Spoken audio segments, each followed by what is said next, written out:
بسم اللہ الرحمن الرحیم نحمدہ نصلی علی رسولہ الکریم اما بعد۔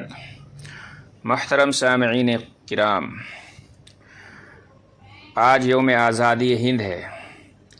ہمیں یاد رکھنا چاہیے کہ ہندوستان کی آزادی انتہائی طویل اور صبر آزما جد و جہد کے بعد حاصل کی گئی ہے، اور ہمارے مجاہدین آزادی نے بخوشی اور ہنستے ہنستے موت کو گلے لگا کر ہمیں یہ آزادی فراہم کی ہے، اور انگریز سامراج کو ہندوستان چھوڑنے پر مجبور کر دیا تھا۔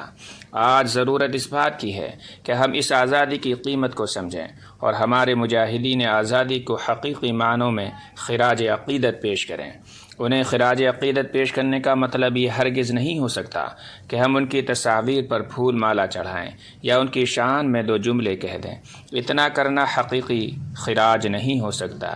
حقیقی معنوں میں خراج عقیدت وہ ہوگا کہ ہم اپنے مجاہدین آزادی کے خوابوں کو پورا کریں، انہیں شرمندہ تعبیر کریں، اور انہوں نے جس ہندوستان کا خواب دیکھا تھا اس کو حقیقت کا روپ دینے میں اپنی کوشش کو آگے بڑھائیں۔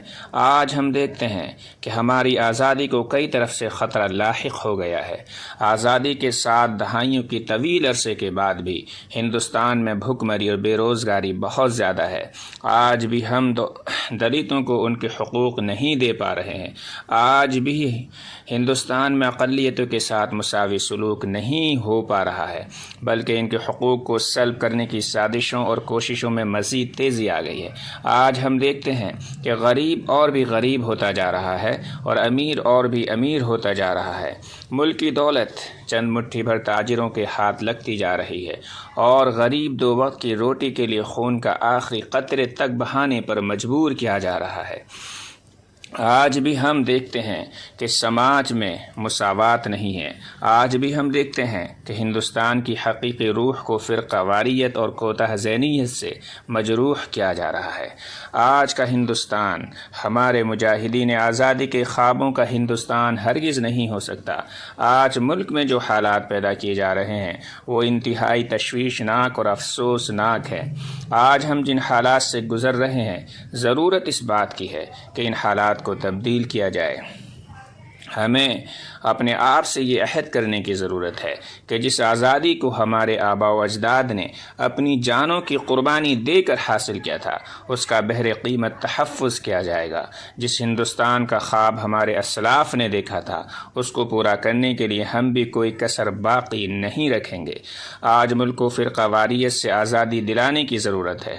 فرقہ پرست طاقتیں ہندوستان کی روح کو متاثر کرنے پر اتر آئی ہیں۔ ہذیان اور جنون کی کیفیت پیدا کرتے ہوئے سڑکوں پر قتل و خون کا بازار گرم کیا جا رہا ہے۔ محض شک و شبے کی بنیاد پر بے گناہ اور معصوم افراد کو موت کے گھاٹ اتارا جا رہا ہے، اور یہ سلسلہ جاری ہے۔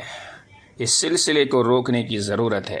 ہم کو یہ سمجھنے کی ضرورت ہے کہ ہم ایک دوسرے سے دست و گریباں رہتے ہوئے ملک کی شبیہ کو کس حد تک متاثر کر رہے ہیں۔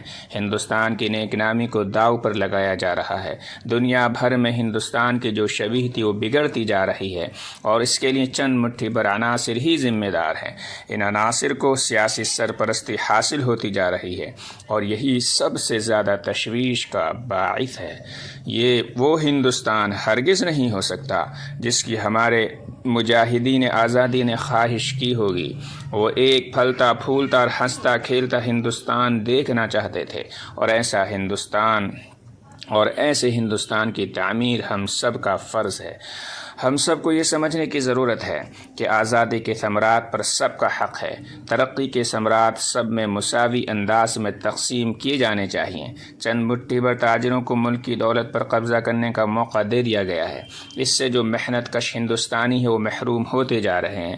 ہمیں یہ سماجی عدم مساوات کو روکنا ہے، اس کے خلاف جد و جہد کرنے کی ضرورت ہے۔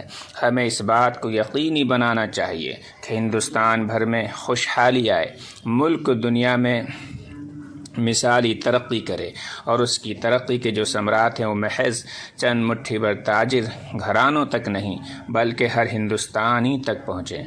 ہر ہندوستانی یہ محسوس کرے کہ وہ حقیقی معنوں میں آزاد ہے۔ فرقہ پرستی سے، بے روزگاری سے، عدم مساوات سے ہم اسی وقت اپنے مجاہدین آزادی کے خوابوں کا ہندوستان بنا سکتے ہیں۔